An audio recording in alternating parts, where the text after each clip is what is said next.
Jefferson County's budget problems on full display this week. First, the sheriff has to release inmates from the jail early. Now the county fairgrounds may close. Senator Michael Bennet is still in the race for the Democratic nomination, but he could have fooled the New York Times.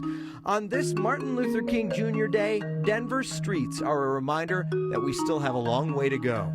And Denver's gone dockless. That means the docks have to go. A final ode to B-Cycle next. So they're looking at ways to cut the budget, and apparently the fairgrounds is on the radar for that. Money is tight in Jeffco. County leaders supporting a tax increase proposal last year acknowledged that. The voters didn't approve it, and now those same county leaders say they have to trim. The county fairgrounds could be the latest place to cut. The chairman of the Fairgrounds Advisory Committee says it costs Jeffco about $1.3 million per year to run events like livestock shows, rodeos, and 4-H competitions on those grounds. So tomorrow night, that committee will hold a public hearing at the fairgrounds to discuss the possible closure. One mom watched her kids grow up at the events at the fairgrounds. She believes there must be a better way to save money. It's not so different from recreational soccer fields, from recreational hiking trails. They're not intended to be profit makers. Now, the impact of budget cuts in Jefferson County goes far beyond the borders of those fairgrounds. Sheriff Jeff Schrader says his budget was cut by millions of dollars this year. That's led to capacity problems at that jail. So his department released 21 low-level offenders early over the weekend. All of them had served at least 50% of their sentence and were eligible for early release. We wanted to know if the Arapahoe County Jail would consider doing something similar. That building is crumbling, and when it was originally built in 1986, it was only meant to house 386 inmates. These days, it holds closer to 1,200.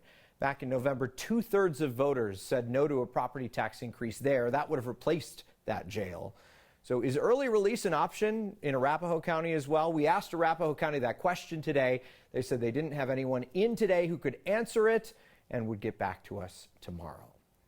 Civic Center Park was filled with advocacy today. On one side, those remembering the legacy of civil rights leader Martin Luther King Jr. They commemorated the day with the annual parade from City Park to Civic Center Park. Become one of the largest celebrations of MLK Day in the country. On the other side, an issue that has been in front and center in Denver for weeks, months, even years. The issue of homelessness and camping in urban areas. Some of those who marched today wanted to remind people of the plight of the most vulnerable members of our city, a group that Dr. King fought for. Martin Luther King Jr. will always be remembered for his work as a civil rights pioneer. But what's often overlooked on this day is some of the work he did advocating for the poor. When he accepted the Nobel Peace Prize in 1964, Dr. King said, "A second evil which plagues the modern world is that of poverty. Poverty to the likes we see on a daily basis driving through Denver." On this day meant to honor the legacy of Dr. King, we often reflect on how far we've come and how much work is left to be done. On Denver's streets today is a sign that the needle hasn't moved as much as MLK Jr. called on us to push it. Here in this city, growing beyond its wildest dreams, there are people who've spent their lives here and can't afford to stay. Rather than discuss resources for those living on city sidewalks, we discuss laws developed to move them along. We worry about the visibility of homelessness rather than the root cause. So on this day, dedicated to the man who desired equality for all, let's think about the work yet to be done, the attitudes yet to be changed, and the problem yet to be solved. When white candidates want to reach minority communities in Colorado, a lot of them turn to Brother Jeff as an outlet. Last year, Denver mayoral candidate Jamie Gillis went on his Facebook Live show. In recent weeks, presidential candidate Pete Buttigieg also made an appearance. Now, today it was former Governor John Hickenlooper's turn. He's running to challenge Cory Gardner for his U.S. Senate seat. Brother Jeff asked Hick what he would say to Coloradans who see him as another white man running for office in a field that features a handful of female candidates, including a black candidate. My experience as a small business person, and then as a mayor, and then as a governor, and learning how those local governments and state governments work together and then work with the federal government, that's unique. Now, Is it the right type of unique that makes me the best candidate? I think the voters will decide that. I mean, I grew up in a middle class. You know, I'm a child of white privilege. I understand that, and I don't deny that. Hickenlooper went on to cite his police reform program in 2004, which created an independent police monitor position and civilian oversight board. He says that helped people gain a voice in how their communities are policed. He also mentioned the creation of crisis intervention training for police officers. Is still running for president? Yes, he is.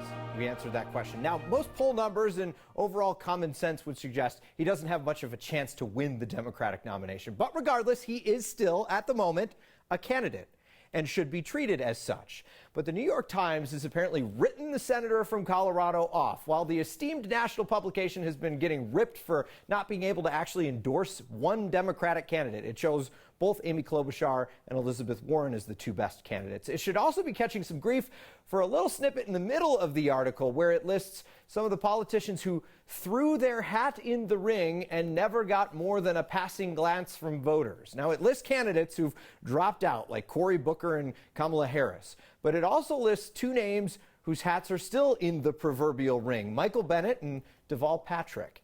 Now, they don't come out and say word for word that those two have dropped out, but listing their name among candidates who are no longer in that race, it sure sends a clear message they don't think they have a shot. Most national websites that track polling data have Bennet polling at or below 0.5% in New Hampshire. But Senator Bennet is indeed still in the race, even if some national outlets might act like he is not. In fact, here's some AP photos of him campaigning in Iowa today.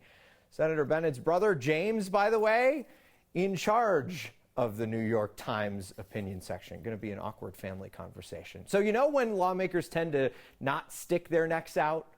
Election years, like this year. Those tend to be a bit quieter at the state capitol, but each year lawmakers still get at least 5 bills. About half have already been introduced in just the first week and a half. Politics guy Marshall Zellinger takes us through the album of the Capitol's greatest hits. State lawmakers have already introduced 270 bills. Whether they become law or get rejected, they're part of the Capitol record. And we've got some originals this year, like charging electric vehicle owners a higher registration fee to cover the gas tax they never have to pay for. Another bill creates an excused school absence for behavioral health reasons and not just physical health. Then there's the bill to allow pets on restaurant patios. It wouldn't be a legislative session without some oldies. These are the bills that have failed multiple years and, frankly, have no chance because Democrats have control of the House, Senate, and governor's office. Bills like banning abortions, requiring high schoolers to take a citizenship test, having local government reimburse mineral rights owners because of an oil and gas moratorium, repealing the state's limit on gun magazine capacity, and a bill that's getting a spin for the 6th straight year, allowing concealed carry of handguns on school grounds. So I bring you this bill. It's not the first time I brought it before, and it won't be the last. Republican House Minority Leader Patrick Neville has sponsored this bill ever since he was elected, and I've asked him about it each of the last 2 years. It was one of my commitments when I first ran for office. I said, as long as I'm going to be up here, I think it's the right thing to do. I will run this. Then there are the bills that are covers. You know, remakes of bills that we've heard before that just haven't made it all the way. Like repealing the death penalty, requiring drivers to be hands-free with their phones, letting teachers claim a tax credit for up to $750 in school supply expenses, allowing your car to pass an emissions test even with the check engine light on. And then there's the yearly attempt to keep Colorado on daylight saving year-round. You didn't hear me talk about a public health option or paid family leave. Those are bills that are not among the 270 already introduced. But, Steve, we know they're coming. They'll come next month or at least by April, and we'll start talking about them then. So you're spinning today's hits and yesterday's favorites. I got to ask you, why the repeats in all of this? I've talked to lawmakers over the years. Sometimes they require years and years of traction to talk with the people that they're going to impact, like paid family leave. You thought it was going to happen last year because Democrats are in charge. Some business owners and employees weren't on board, so they've had some time to talk about it. But the Republican issues, it's their only way of being heard, even though they know they're not going to pass. They do their constituents justice by bringing it up, even if they know it's not going anywhere. It'll be interesting to follow that and the repeal of the death penalty. A lot of people thought that would pass last year. It'll be interesting to see if there's been some communication in the off year. And we've heard probably in conversations with lawmakers that this is the year finally after multiple years of trying. That's why you do it multiple times. But I think I've heard that before. Yesterday's hits and what is Today's hits and yesterday's favorites. It's a radio thing. Thanks, Marshall. So Peg Pearl is the new elections director of Arapahoe County. You might remember her from the Denver clerk and recorder's race. She lost to Paul Lopez. So how does someone who is a resident of Denver get to be elected the elections director in Arapahoe County? Well, that's because Democratic Arapahoe County Clerk Joan Lopez hired her to run the elections division. You might remember the first election Lopez handled last year was a bit of a trip, especially when the clerk couldn't tell us how she'd ensure a fair process. Peg Pearl comes to that job at a crucial time on the heels of this year's race, with the presidential election atop the ticket. Turnout anticipated to be much higher in this one. Before Lime and Bird scooters, before dockless bikes, B-Cycle was at the forefront of shared transportation in Denver. This month we say goodbye to an OG. I think symbolically it's been great because it kind of sent the message that, cycling's for everyone. The company with its name on the building where the Broncos play loves that a hated Denver rival just made it to the Super Bowl, and fans aren't exactly happy about that.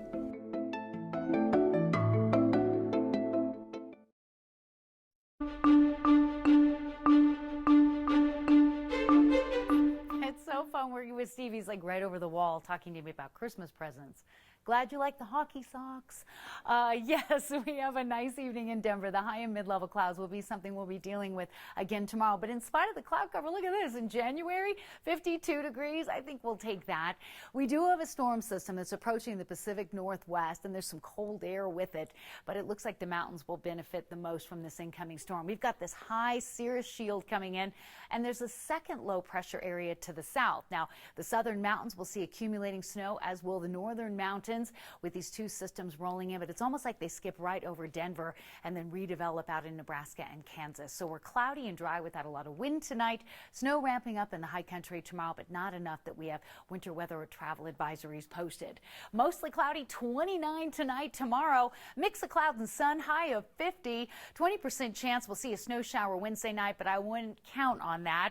And then we see a nice warming trend after Thursday that'll get us close to 60 on Saturday and Sunday. I thought this looked like Steve up there at the Cowboy Downhill up in Steamboat. Larry Pierce sending this picture. And Steve, that's not you, is it? No, I would have hurt myself if that were me.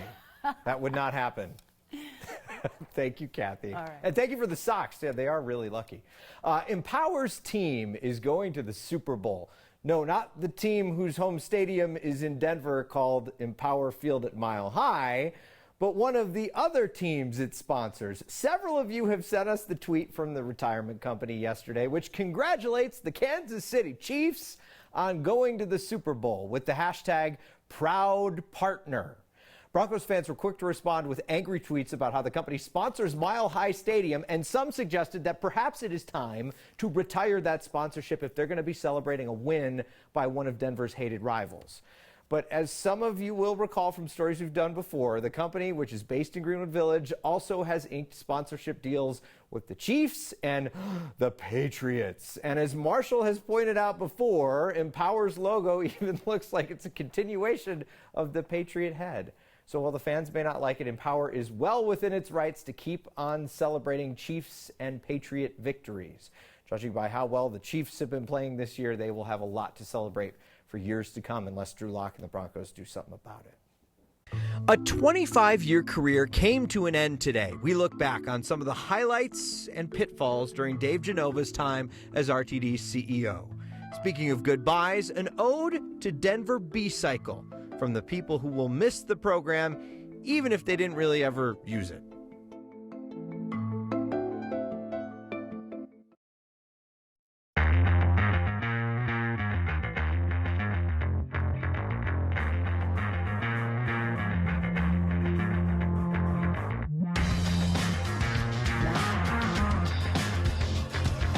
Today was the last day on the job for RTD General Manager and CEO Dave Genova. He announced back in November that after 25 years with the agency, he was voluntarily retiring. He told them back then that today would be his last day. His retirement announcement came amid an operator shortage at that agency that's caused daily trip cancellations. It was one in a series of ups and downs for Genova during his tenure. Genova oversaw the opening of the train to the plane, the A line to the airport. It was plagued from the start with complaints about train horns and timing issues. They finally got all that sorted out. It delayed some federal and state approvals. He also supervised the opening of the G line, which runs from Denver to Arvada and Wheat Ridge. It opened back in April of last year after years of delays. There were highlights too. RTD expanded its southeast line under his leadership. It also added a new line to Aurora, though low ridership numbers caused the agency to cut service there almost immediately and prompted a fight between RTD and then Aurora Mayor Steve Hogan. There are 5 finalists to replace Genova. RTD can make an offer to whoever they pick as early as this Thursday. Until then, they will be a rudderless ship, I suppose. We may not be Dave Genova's favorite newscast, by the way. He's made it clear to us over the years, but we do thank him for his service and wish him the best in what's to come. Piece by piece, an era in transportation is coming to an end in Denver. B-Cycle is slowly dismantling its bike stations around the city. All of them will be gone by the end of the month. So we decided to hang out near one today to witness the end of an era. What was once on the forefront of the sharing economy hardly gets a glance anymore. This idea clearly has kind of run its course. This is the last day before the B-Cycles at 17th and Downing will be packed up and the dock dismantled. At first I didn't even know it was happening. I'm kind of surprised, honestly. For nearly 2 hours, I watched the bikes on their last afternoon as they idled on the street corner they've resided on for years. Not a single bike was touched, but still their presence was felt. Even though I'm not an active user of it, I still see it as a huge loss for the city. So I think symbolically it's been great because it kind of sent the message that, cycling's for everyone. The B-Cycles had their day in the sun, but a new wave of dockless scooters and bikes proved too tough to share the lane with. I usually do the Lime scooters. The fact that there aren't as many stations, it does make it a little bit less convenient compared to some of the other dockless bikes. In the end, the docked red bicycles are slated to fade away, but the conversation about transportation they helped lead will ride on. You will be missed, and you were an essential part of Denver's transportation system for a number of years, and I think really helped change the conversation of the role of bicycling in the city. For Next, I'm Travis Ketchatorian. It is a sign that no one puts baby in a corner or the bag, plus what you had to say tonight. Next. It's a sign that you will find parenting advice everywhere you go. Sometimes it is helpful, sometimes it's something so obvious it could just be annoying. We will let you decide which category this goes in. Sign on a buggy reminding parents not to put their child in the bag. Thanks to our viewer Kathy for tweeting this picture with the hashtag HeyNext. You could do the same or email us pictures of signs to next@9news.com. Richard writes in on the message of Martin Luther King's message about poverty. He said the root cause of the homeless camps is not poverty. It's not necessarily poverty, Richard, but I think what Dr. King was calling for was resources for folks who need help, whether that be mental health resources or drug treatment to get people off the streets. Mootsie writes in, where's Kyle? He's been gone for a long time. I think he had Friday and today off. We'll see you tomorrow.